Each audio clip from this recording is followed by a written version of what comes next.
మీ అందరికీ మన ప్రభువును రక్షకుడైన యేసుక్రీస్తు వారి నామంలో వందనాలు. ఈరోజు మన ఆరాధన వర్తమానం కొరకు యోబు గ్రంథము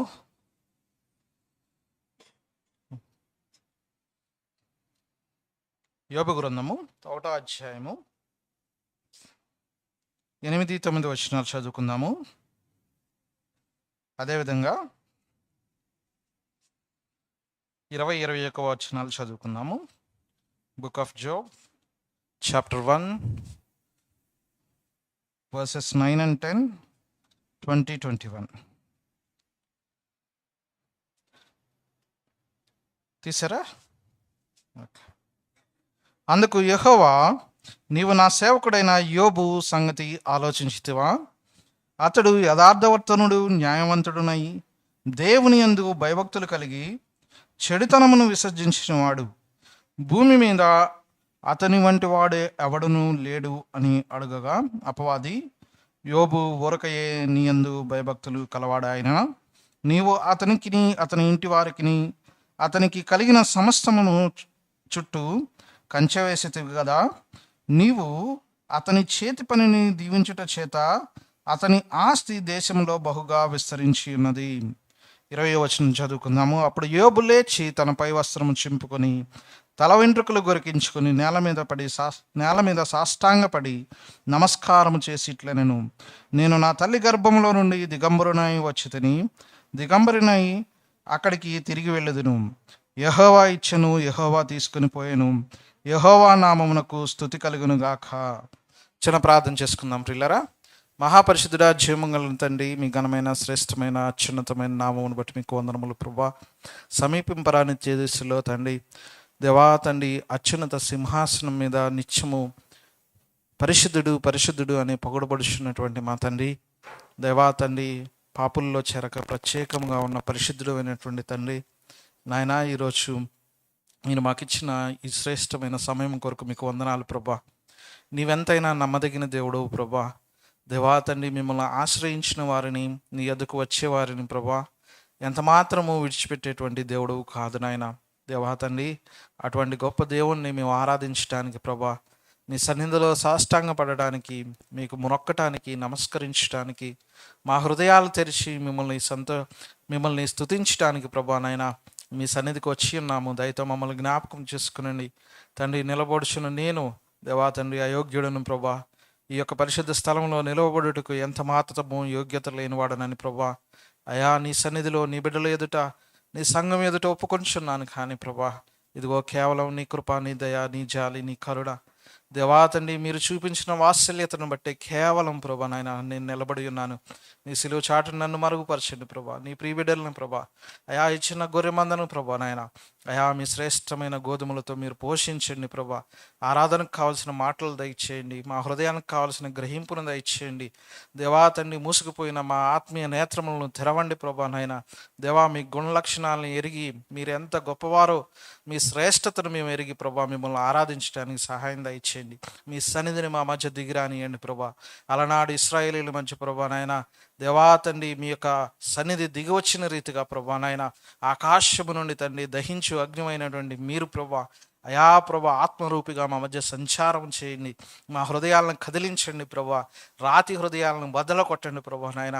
దేవా తండ్రి సహాయం చేయండి. మీ త్యాగాన్ని గుర్తెరగడానికి దేవా కృపను అనుగ్రహించండి. ఆచార సంబంధమైనటువంటి భక్తి కాదు కానీ ప్రభా, దేవా హృదయాంతరంగంలో నుండి తండ్రి మా భక్తి పొరలడానికి మీ కృపను అనుగ్రహించమని మీకే మహిమ ఘనత ప్రభావాలు ఆరోపిస్తూ మా ప్రభువును రక్షకుడైన యేసుక్రీస్తు వారి నామంలో ఈ ప్రార్థన అడిగి వేడుకొంచున్నాం తండ్రి, ఆమేన్. ప్రియులారా, యోబు జీవితాన్ని మనం చూస్తే కనుక, మనం వర్షిప్ చేయటానికి, దేవుణ్ణి ఆరాధించడానికి మనకి బైబిల్లో మెయిన్గా 3 వచనాల మీద బేస్ చేసుకొని మనం ఆరాధన అనేది జరిగిస్తూ ఉంటాం. అందులో మొదటి ఏంటిదంటే, దేవుణ్ణి ఆరాధించేవారు ఆత్మతోనూ సత్యముతోనూ ఆరాధించాలన్నది మొదటిదైతే, రెండవది పరిశుద్ధ అలంకరణను ధరించుకున్న వారమై ఆయన సన్నిధిలో సాగిలపడాలి అనేది రెండవదైతే, మూడవది వచ్చేసి రోమీలకు రాసినటువంటి పత్రిక 12వ అధ్యాయము 1వ వచనంలో పౌలు గారు చెప్తారు ఈ మాట. పౌలు గారు ఈ 12వ అధ్యాయం 1వ వచనంలో, కాబట్టి సహోదరులారా, పరిశుద్ధమును దేవునికి అనుకూలమునైన సజీవ యాగముగా మీ శరీరమును ఆయనకు సమర్పించుకునిడని దేవుని వాత్సల్యతను బట్టి మిమ్మల్ని బతిమలానుకొనుచున్నాను. ఇట్టి సేవ మీకు యుక్తమైనది.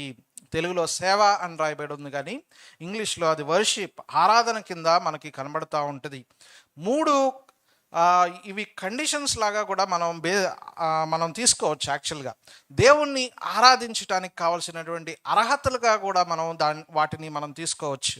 మొదటిగా ఆత్మతో సత్యముతో మనం దేవుణ్ణి ఆరాధించాలి. రెండవది పరిశుద్ధంగా దేవుణ్ణి ఆరాధించాలి.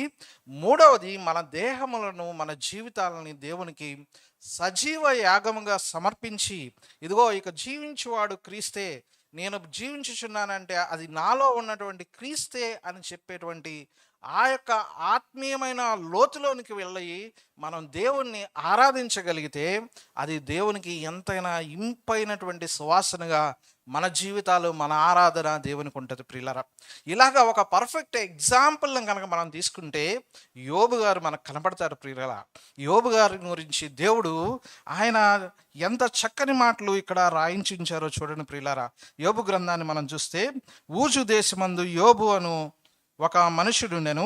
అతడు యథార్థవర్తుడును న్యాయవంతుడునై దేవుని యందు భయభక్తులు కలిగి చెడుతనమును విసర్జించినటువంటి వాడు అని చెప్పేసి మొదటి వచనం మనకు కనపడుతుంది.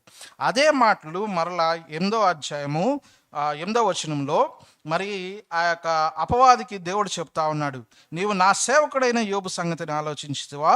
అతడు యథార్థవంతుడు న్యాయవంతుడునై దేవుని యందు భయభక్తులు కలిగి చెడుతనమును విసర్జించిన వాడు, భూమి మీద అతని వంటి వాడెవడనూ లేడు.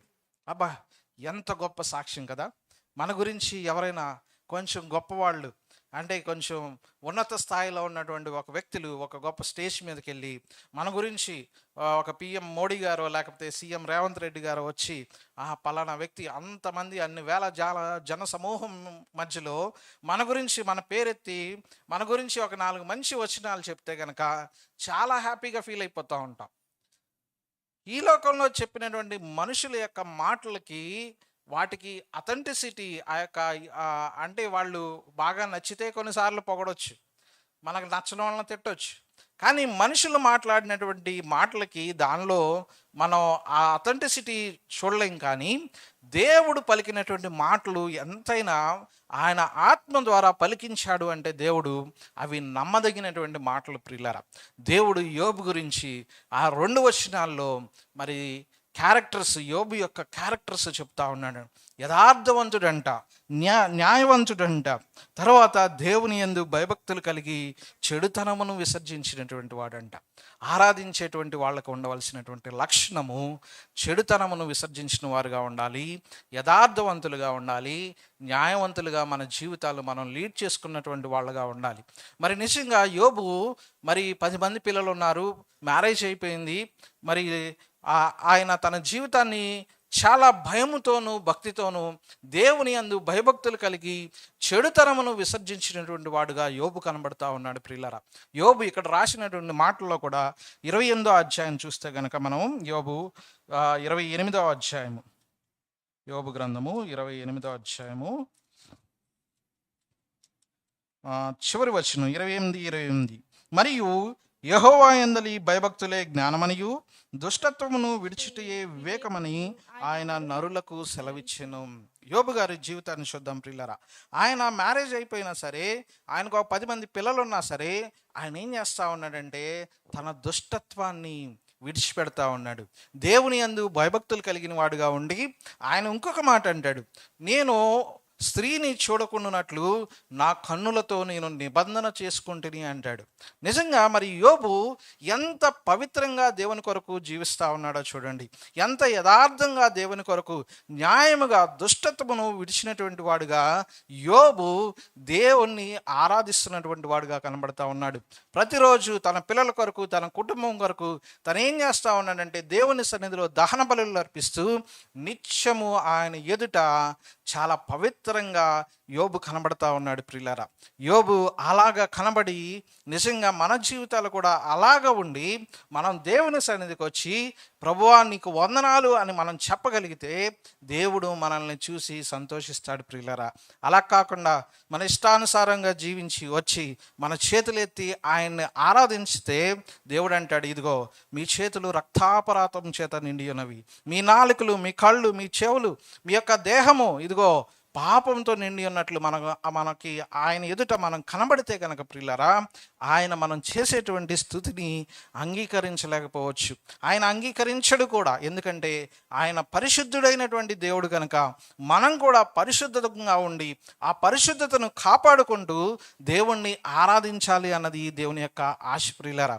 మరి నిజంగా ఇక్కడ అపవాది అంటా ఉన్నాడు, నువ్వు యోబుని మరి ఆయన ఏం ఊరికే యథార్థవంతుడు కాలేదు, న్యాయవంతుడు కాలేదు, ఊరికే తన యొక్క దుష్టత్వాన్ని విడిచి తను జీవించట్లేదు, నువ్వు ఆయన ఆశీర్వదించావు కాబట్టి ఆయన ఇలా చేస్తూ ఉన్నాడు, నువ్వు ఆయన దీవించావు కాబట్టి ఇలా చేస్తూ ఉన్నాడు అన్నప్పుడు యోబు గురించి దేవుడు టెస్టిఫై చేస్తూ ఉన్నాడు. సరే వెళ్ళి నీకు మరి నువ్వు నచ్చినట్లుగా ఆయన శోధించు అని చెప్పినప్పుడు, కానీ ప్రాణాన్ని మాత్రం ముట్టొద్దు అని చెప్పినప్పుడు మరి తనని చాలా విధాలుగా చాలా రకాలుగా మరి అపవాది తనని ఇబ్బంది పెట్టాడు ప్రియులారా. అప్పుడు కూడా యోబు చెప్తున్నటువంటి మాట ఇక్కడ మనకి ఈ యొక్క 20వ వచనము మనకు కనబడుతూ ఉంటుంది. అప్పుడు యోబు లేచి తన పై వస్త్రము చింపుకొని తల వెంట్రుకలు గొరిగించుకొని నేల మీద సాష్టాంగపడి నమస్కారము చేసి ఇట్లా నేను నా తల్లి గర్భము నుండి దిగంబరునై వచ్చి తిని దిగంబరునై అక్కడికి తిరిగి వెళ్ళదును, యెహోవా ఇచ్చెను, యెహోవా తీసుకొని పోయిను, యెహోవా నామమునకు స్తుతి కలుగును గాక. దేవుడు యోబుని టెస్ట్ చేసే టైంలో యోబు చాలా నమ్మకంగా ఉన్నాడు ప్రియులారా. అపవాదితో ఛాలెంజ్ చేశాడు దేవుడు. ఆ యొక్క ఛాలెంజ్ని, దేవుని నమ్మకత్వాన్ని యోబు పోగొట్టలేదు ప్రియులారా. యోబు అంటా ఉన్నాడు, ఇగో దిగంబరుడిగా వచ్చాను, దిగంబరుడిగా వెళ్ళిపోతాను, యెహోవా ఇచ్చెను, యెహోవా తీసుకుని పోయాను. మన కుటుంబంలో మనం ప్రేమించే వాళ్ళు ఒక్కళ్ళు చనిపోతేనే, ఒక్కళ్ళని పోగొట్టుకుంటేనే, లేకపోతే ఏదన్నా కష్టము, ఏదన్నా నివారింప సఖ్యం కానటువంటి రోగం ఒకటి మనకు వస్తేనే మనం చాలాసార్లు దేవుణ్ణి క్వశ్చన్ చేసేవాళ్ళంగా, దేవుని నమ్మకత్వాన్ని క్వశ్చన్ చేసేవాళ్ళంగా ఉంటాం ప్రియులారా. కానీ యోబు అంటా ఉన్నాడు, యెహోవా ఇచ్చును, యెహోవా తీసుకునేను, ఆయన నామమునికే స్తుతి అని చెప్పేసి దేవుణ్ణి ఏం చేస్తూ ఉన్నాడంటే అక్కడ గణపరుస్తూ ఉన్నాడు ప్రియులారా. ఆ యొక్క తల వెంట్రుకలు గొరిగించుకొని బూడిదలో కూర్చొని ఆయన యెహోవాకు నమస్కారము చేసి అని తెలుగులో రాయబడి ఉంది, కానీ ఇంగ్లీష్ మాటల్లో దేవుణ్ణి ఆరాధించాడు అన్నటువంటి మాటలు అక్కడ మనకు కనబడతాయి ప్రియులారా. యోబు అన్ని విషయాల్లో ఆస్తి ఉన్నా పోయినా, సంతోషంగా ఉన్న, సంతోషం లేనటువంటి పరిస్థితుల్లో, తనకు ఎంతో వ్యాధి కలిగినటువంటి పరిస్థితుల్లో, బాధ కలిగినటువంటి పరిస్థితుల్లో, రెండు పరిస్థితుల్లో దేవుణ్ణి ఒకే విధంగా నమ్మాడు యోబు. ఇదిగో ఆయన చేయగలడు అని అన్ని పరిస్థితులు బాగున్నప్పుడు నమ్మాడు, పరిస్థితులు బాగోనప్పుడు కూడా ఇదిగో నా దేవుడు సమర్థుడు, నా విమోచకుడు సజీవుడని నేను ఎరుగుదును అంటాడు ప్రియులారా. యోబు అందుకే దేవుడు యోబు గురించి ఛాలెంజ్ చేసినప్పుడు యోబు దేవుని యొక్క నమ్మకత్వాన్ని నిలబెట్టాడు ప్రియులారా. మనం ఎన్నిసార్లు దేవుని నమ్మకత్వాన్ని నిలబెడతా ఉన్నాం? దేవుడు ఛాలెంజ్ చేస్తూ ఉన్నాడేమో అపవాదితో, ఫలానా వ్యక్తి చూడు, శోధించి చూడు, లేకపోతే ఒక శోధన ముందుకు తీసుకొచ్చి చూడు, లేకపోతే ఒక అబద్ధాన్ని ముందుకు తీసుకుని వచ్చి చూడు, ఒక పరిస్థితిని ముందుకు తీసుకుని వచ్చి చూడు, నా బిడ్డ నిలబడతాడు అని దేవుడు అపవాదితో ఛాలెంజ్ చేసినప్పుడు మనం ఎన్నిసార్లు దేవుణ్ణి ఈ వారంలో గణపరిచాం? ఎన్నిసార్లు దేవుని నమ్మకత్వాన్ని మనం నిలబెట్టాం? ఎన్నిసార్లు దేవుణ్ణి అటువంటి పరిస్థితుల్లో, శోధన సమయంలో పడిపోకుండా దేవుణ్ణి మనం గణపరచగలిగాం ప్రియులారా. దేవుడు అలాగా పవిత్రంగా వారి యొక్క పవిత్రతను కాపాడుకుంటూ ఆరాధించేటువంటి ఆరాధన కొరకు దేవుడు ఎదురు చూస్తూ ఉంటాడు ప్రియులారా. మన పెదవులతో చేసేటువంటి ఆరాధన ఇక్కడి వరకే ఉంటుందేమో, కానీ దేవుణ్ణి స్తుతుల సింహాసనం మీద మనం కూర్చొని అంటే పరిశుద్ధంగా మనం ఆయన యొక్క మన యొక్క పవిత్రతను మనం కాపాడుకోవాలి ప్రియులారా. యోబు యథార్థవంతుడంట ప్రియులారా. మనల్ని యోబుతో మనం కంపేర్ చేసుకుంటే ఒకసారి మనం ఎలాగ ఉంటా ఉన్నాం? యథార్థవంతులుగా ఉన్నామా? యథార్థతను కాపాడుకుంటా ఉన్నామా? నీతిని కాపాడుకుంటా ఉన్నామా? దుష్టత్వాన్ని విడిచిపెడతా ఉన్నామా? ఈ విషయాల్లోనూ మనం అన్ని విషయాల్లో తప్పిపోయినటువంటి వారమే. అందుకే ప్రభు అయినటువంటి యేసుక్రీస్తు ప్రభువారు మనం మంటి వారమని ఆయన జ్ఞాపకం చేసుకొనిచున్నాడు అని ఉంటుంది. మనం ఎటువంటి వారమో, మన స్వభావం ఎటువంటిదో, మనం ఏ విషయాల్లో బలహీనులమో, ఎక్కడ తప్పిపోతామో, ఎక్కడ ఏ విషయంలో దేవుణ్ణి దుఃఖపెడతా ఉన్నామో అన్నీ ఎరిగి కూడా ఆయన ఏం చేస్తూ ఉన్నాడంటే మనల్ని జ్ఞాపకం చేసుకుంటూ ఉన్నాడంట దేవుడు. అందుకే మనం యథార్థవంతులం కామని ఆయనకి తెలుసు, నీతిమంతులం కామని తెలుసు. అదేవిధంగా దుష్టత్వాన్ని విడిచిపెట్టని దౌర్భాగ్యమైనటువంటి పరిస్థితుల్లో మనం బ్రతుకుతూ ఉన్నామని తెలుసు. అందుకే తానే దిగి వచ్చాడు ప్రియులారా, మనల్ని యథార్థవంతులుగా చేయటానికి, మనల్ని నీతిమంతులుగా చేయటానికి, మనల్ని దుష్టత్వం నుండి విడిపించడానికి దేవుడు ఏం చేస్తూ ఉన్నాడంటే తానే దిగి వచ్చి ఆయన యొక్క యథార్థతను మనకు ఆపాదిస్తూ ఉన్నాడు, ఆయన యొక్క నీతిని మనకు ఆపాదిస్తూ ఉన్నాడు, తన యొక్క పరిశుద్ధతను మనకు ఆపాదిస్తూ ఉన్నాడు. మనం అనర్హులము, మనం అనీతిమంతులము, మనం స్వాభావికంగా చెడిపోయినటువంటి వాళ్ళమే. కానీ దేవుడు మన యొక్క ఆ యొక్క పడిపోయిన స్థితిని చూసి, మన యొక్క నిస్సహాయతను చూసి దేవుడు తానే మనకు సహాయం చేయడానికి, మనతో కూడా మన హృదయాల్లో జీవించడానికి దేవుడే పరిశుద్ధాత్మ దేవునిగా ఈరోజు మన మధ్య సంచరిస్తూ ఉన్నాడు. ప్రియులరా, దేవుడు మనల్ని ఎంతగా జ్ఞాపకం చేసుకొనిచున్నాడో ఒకసారి ఆలోచించండి. అర్హత లేని వారమే, అనర్హులమే, ఎన్నిక లేని వారమే, కానీ దేవుడు మనల్ని జ్ఞాపకం చేసుకుంటున్నాడు. ప్రియులారా, హెబ్రీలకు రాసినటువంటి పత్రికలో మనకి ఈ మాటలు కనబడతాయి. హెబ్రీలకు రాసినటువంటి పత్రిక ఈ యొక్క 9వ అధ్యాయం 14వ వచనంలో చూస్తే గనక, నిత్యుడగు ఆత్మ ద్వారా తన్ను తాను దేవునికి నిర్దోషిగా అర్పించుకుని క్రీస్తు యొక్క రక్తము నిర్జీవ క్రియలను విడిచి జీవము గలగా దేవుణ్ణి సేవించుటకు మీ మనస్సాక్షిని ఎంతో ఎక్కువగా శుద్ధి చేయును. చూడండి ప్రియులారా, మన యొక్క కాన్షియస్ చెడిపోయింది. తప్పు చేసినప్పుడు మనలో ఒక రకమైనటువంటి ఆ మనస్సాక్షి మనల్ని గద్దించేటువంటి స్వభావం మనలో ఉంటుంది. పరిశుద్ధాత్మ దేవుడు మనల్ని గద్దిస్తూ ఉంటాడు. దేవుడి యొక్క ఆత్మ మనల్ని గద్దిస్తూ ఉంటుంది. ఇదిగో నువ్వు తప్పు చేస్తున్నావు, నువ్వు పలానా విషయంలో తప్పిపోయావని మనకి ఆ గద్దింపులు వస్తూ ఉంటాయి. కానీ దేవుడు ఏం చేస్తూ ఉన్నాడంటే మన మనస్సాక్షిని శుద్ధి చేస్తూ ఉన్నాడంట. ఆయన యొక్క రక్తము ద్వారా, ఆయన చేసిన త్యాగం ద్వారా దేవుడు ఏం చేస్తూ ఉన్నాడంటే మన మనస్సాక్షిని శుద్ధి చేస్తూ ఉన్నాడు, మనల్ని శుద్ధి చేస్తూ ఉన్నాడు.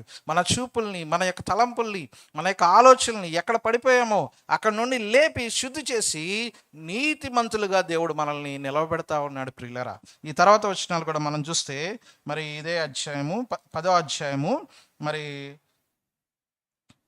12వ వచనము, ఈయనైతే పాపల నిమిత్తమై సదాకాలము నిలిచిండు ఒక్క బలిని అప్పటికి తన శత్రువుల పాదము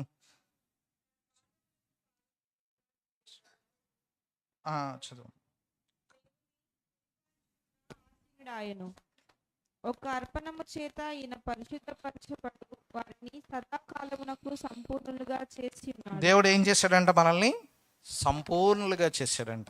యథార్థత లేనటువంటి మనల్ని యథార్థతలో సంపూర్ణులుగా చేస్తూ ఉన్నాడు. నీతి లేనటువంటి మనల్ని నీతిలో సంపూర్ణులుగా చేస్తూ ఉన్నాడు. దుష్టత్వంలో, పాపంలో, మరి ఈ యొక్క లోకంలో ఉన్నటువంటి ఈ యొక్క రోత బ్రతుకులో బ్రతికేటువంటి మనల్ని దేవుడు ఏం చేస్తూ ఉన్నాడంటే మరి పరిశుద్ధపరిచి పరిశుద్ధులుగా చేస్తూ ఉన్నాడండి. పిల్లలు, తాను చేసిన త్యాగం బట్టి దేవుడు మనల్ని ఆ యొక్క మరి తనకున్నటువంటి లక్షణాలని దేవుడు మనకి ఆపాదిస్తూ ఉన్నాడు. ప్రియులరా, ఇంకొక కొన్ని మాటలు చూస్తే దేవుడు మరి ఆయన ఇక్కడ కొన్ని మాటలు రాయబడి 7వ అధ్యాయం 26వ వచనంలో కూడా, పవిత్రుడును నిర్దోషియు నిష్కల్మషుడును పాపులో చేరక ప్రత్యేకముగా ఉన్నవాడును ఆకాశ మండలము కంటే మిక్కిలి హెచ్చైన వాడును అయిన ఇట్టి ప్రధాన యాజకుడు మనకి సరిపోయినటువంటి వాడు. చూడండి ప్రియులారా, దేవుని యొక్క లక్షణాలు ఇక్కడ కనబడతా ఉన్నాయి.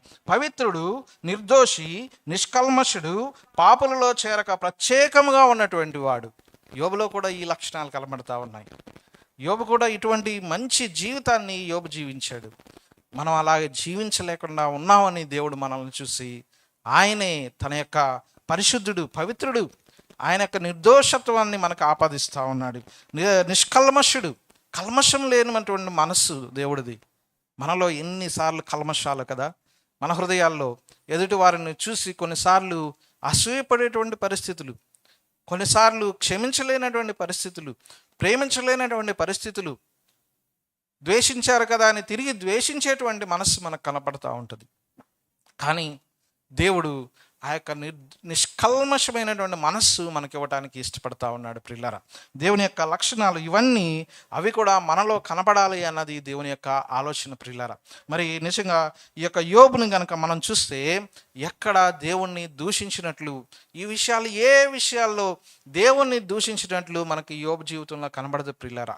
మనం కూడా యోబు నుండి నేర్చుకోవాల్సినటువంటి గొప్ప పాఠం ఏదైనా ఉందంటే, దేవుడు అన్ని పరిస్థితులు బాగున్నప్పుడు ఆయన సర్వభౌమాధికారం కలిగినటువంటి వాడు. అదేవిధంగా పరిస్థితులు బాగున్నప్పుడు కూడా ఆయన సింహాసనమందు ఆసీనుడైనటువంటి దేవుడు. సమస్తము ఆయన కంట్రోల్లోనే ఉంది అన్నది మనం జ్ఞాపకం చేసుకోవాలి. ఈరోజు మనకు ఒక నష్టంలాగా కనపడవచ్చు, కానీ దాని వెనక దేవుని ప్రణాళిక దాగి ఉన్నది అన్నది మనం మర్చిపోకూడదు ప్రియులారా. దేవుడు మన ప్రతి కన్నీటిని ఆయన మహిమ కొరకు వాడుకుంటాడు అన్నటువంటి సంగతిని మనం మర్చిపోకూడదు ప్రియులారా. దేవుడు మరి అక్కడ యోబు జీవితం ద్వారా ఘనపరచబడ్డాడు ప్రియులారా. అక్కడ నిజమైన ఆరాధన జరిగింది యోబు జీవితం ద్వారా.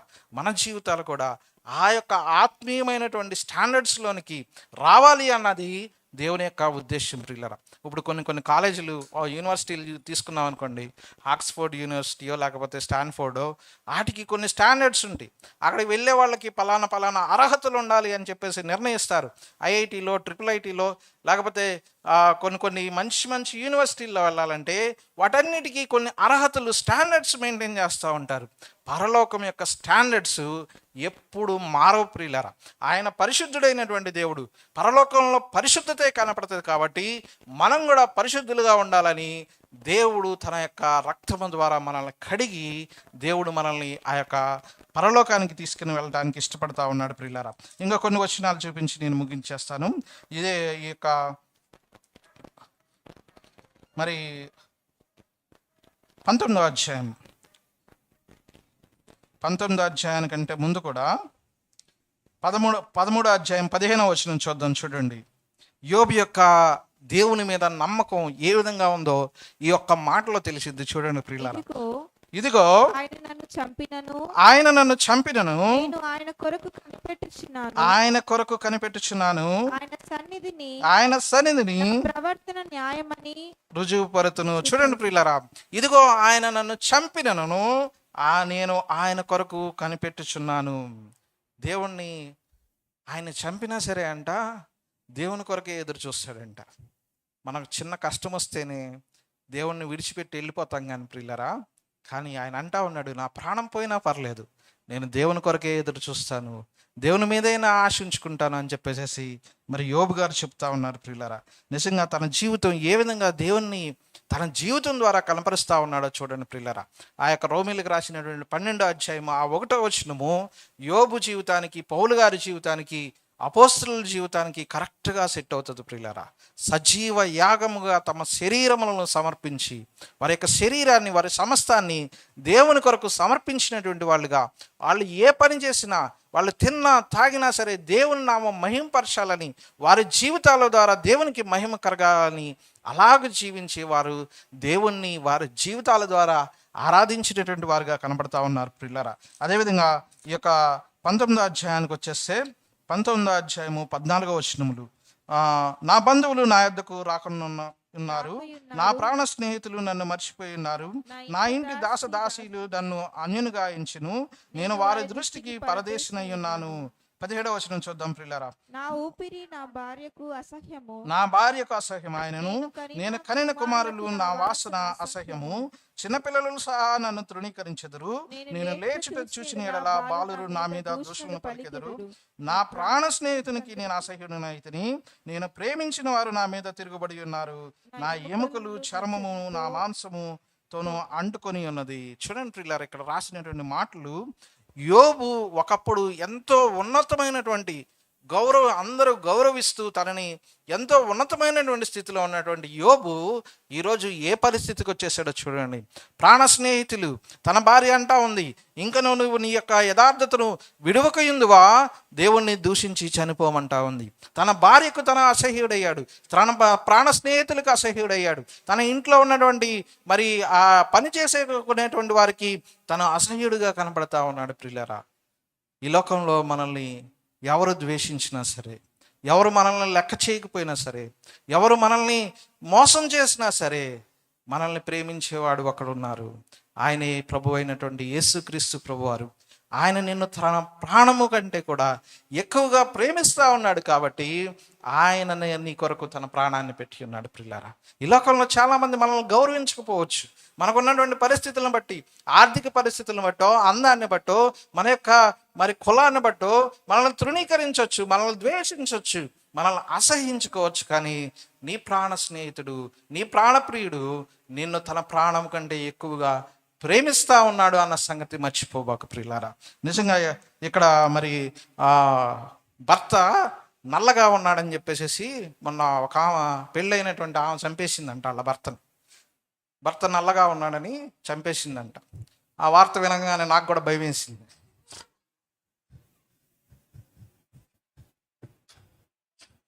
సరే, డౌట్ ఎందుకో సడన్గా మళ్ళీ మా మ్యారేజ్ గుర్తొచ్చింది అనమాట నాకు. ఆ న్యూస్ చదవంగానే అప్పుడు మా భార్యకి ఏంటంటే ఒక కలర్ బాగా ఇష్టం. ఎప్పుడు ఎక్కడికి వెళ్ళినా, షాపింగ్కి వెళ్ళినా సరే వైట్ తీసుకోమంటే అసలు తీసుకోదు. దానిలో ఎంతో కొంత బ్లాక్ ఉండాలి, బ్లాక్ కలర్ బాగా ఇష్టం అనమాట. సరే, ఇలాగే పెళ్ళైన కొత్తలో మాట అడిగా, ఏ అమ్మాయి ఎందుకు చేసుకున్నావు నన్ను అసలు అని అడిగితే చెప్పిన మాట ఏంటంటే, దేవుడు చేసుకోమన్నాడు, చేసుకున్నాను.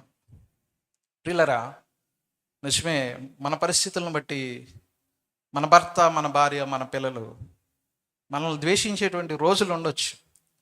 బయట ఆర్ఫన్ హోమ్స్లో కానీ, ఆ యొక్క పెద్దవాళ్ళ వృద్ధులు ఉండేటువంటి ఆశ్రమాల్లో కానీ పిల్లలు తోసేసి వెళ్ళినటువంటి తల్లిదండ్రులు ఎంతోమంది ప్రియులారా. కానీ దేవుడు నిన్నెన్నడూ త్రోసివేసేవాడు కాదు. నీ ప్రాణప్రియుడు, నీ హక్కున ఉండేటువంటి వాడు. నువ్వు కుమిలిపోయినటువంటి సమయాల్లో, నువ్వు మరి ఎవరికి చెప్పుకోలేనటువంటి బాధపడేటువంటి సమయాల్లో నీతో ఉండేటువంటి దేవుడు. అది యోబు తన జీవితంలో అనుభవించి హృదయపూర్వకంగా అందుకే దేవుణ్ణి ఆరాధన చేస్తూ ఉన్నాడు. ఇదిగో ఈరోజు ఈ పరిస్థితుల్లో ఉన్నాను, కానీ ఇదిగో చివరికి వచ్చేసరికి అంటాడు 25వ అధ్యాయం, అయితే నా విమోచకుడు సజీవుడని, తర్వాత ఆయన భూమి మీద నిలిచినని నేను ఎరుగుదును.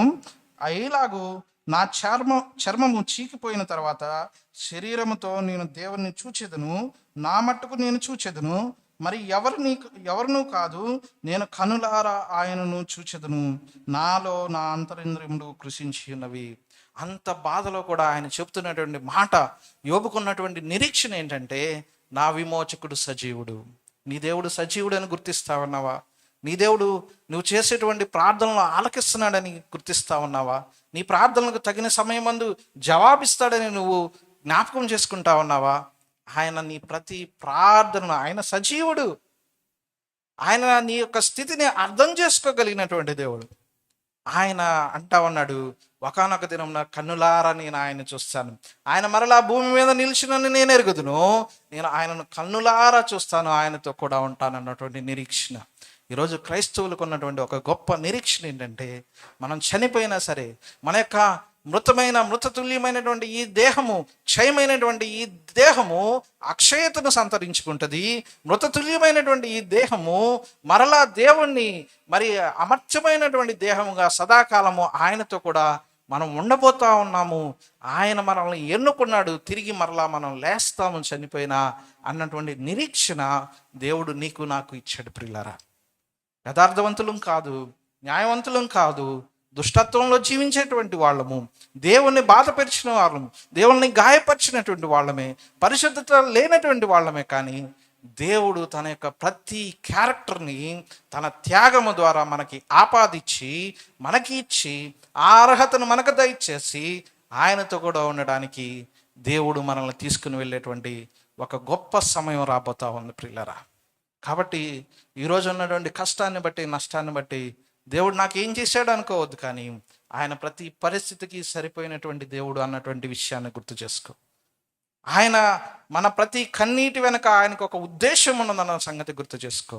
యోబు అందుకే ఆయన్ను బాగుగా ఎరిగినటువంటి వాడు. ఇదిగో నా దేవుడు నాకు అన్యాయం చేయడు, చేసినా సరే, నా ప్రాణం తీసినా సరే, నేను ఆయన యందు మాత్రమే నమ్మిక ఉంచుతాను.